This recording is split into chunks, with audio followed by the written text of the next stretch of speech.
Kembali lagi dengan saya Denny Gunawan.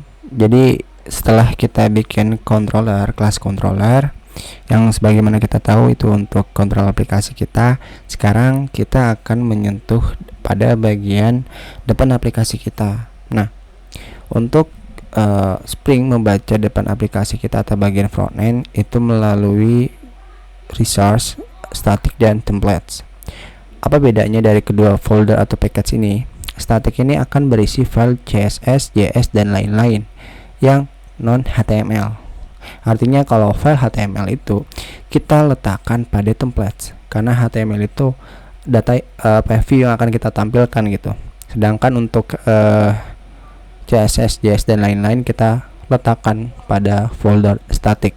Oke teman-teman, nah sekarang saya akan menggunakan Start Bootstrap yang versi 2 atau SBadmin 2. Jadi teman-teman kalau misalkan ingin menggunakan versi template admin yang lain, ya silahkan, karena sama aja untuk cara setupnya. Jadi mungkin teman-teman lanjut untuk ke download. Nah, saya sekarang sudah ngedownload. Bagi teman-teman yang belum, ya di download dulu.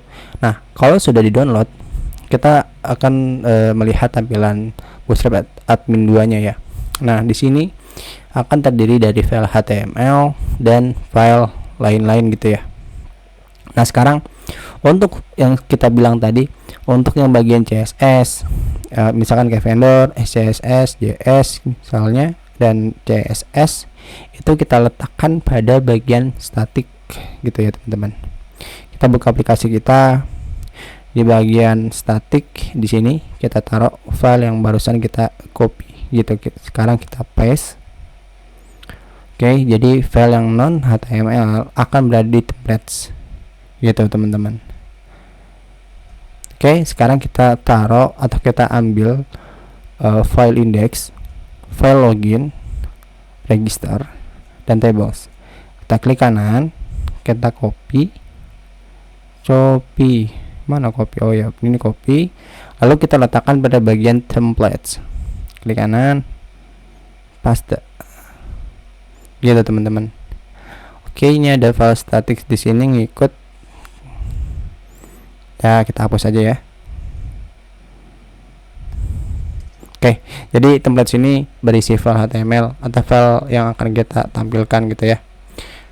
Sekarang kita coba buat ngetes apakah kita berhasil untuk atau menempelkan frontend di aplikasi Java kita ya.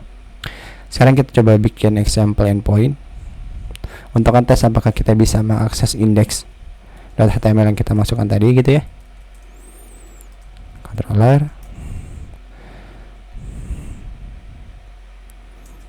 add controller, public string, get index gitu misalnya. Kita return datanya, kita akan tampilkan index. Kita kasih get mapping value. Jadi pas dia akses localhost 8080, dia itu akan ngebaca file index. Jadi Spring ini akan secara otomatis membaca bagian templates dan indeksnya gitu ya. Ini keren sih, karena ini termasuk dibantu juga oleh Timelip teman-teman ya. Jadi keren sih ini.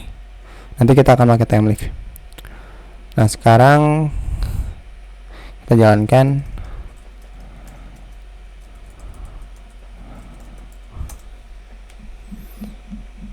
Jadi kalau misalnya tanpa bantuan Timelip, itu biasanya kita harus ngedefinisiin index.html gitu ya. Nah karena kita menggunakan Timelip, ada konfigurasi default, jadi dia otomatis ngebaca, dia nggak ngebaca .html, asalkan returnnya nama file, dia akan secara otomatis baca ini index.html loh gitu. Ngebacanya dari bagian template sini gitu teman-teman. Nah sekarang coba kita akses localhost 8080 gitu aja.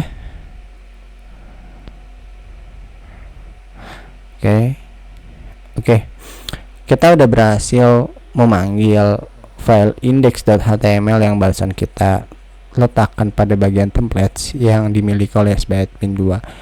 Berarti untuk setup HTML kita sudah berhasil, dan selanjutnya kita akan coba untuk membuat sebuah kita akan custom template admin yang sudah kita bikin.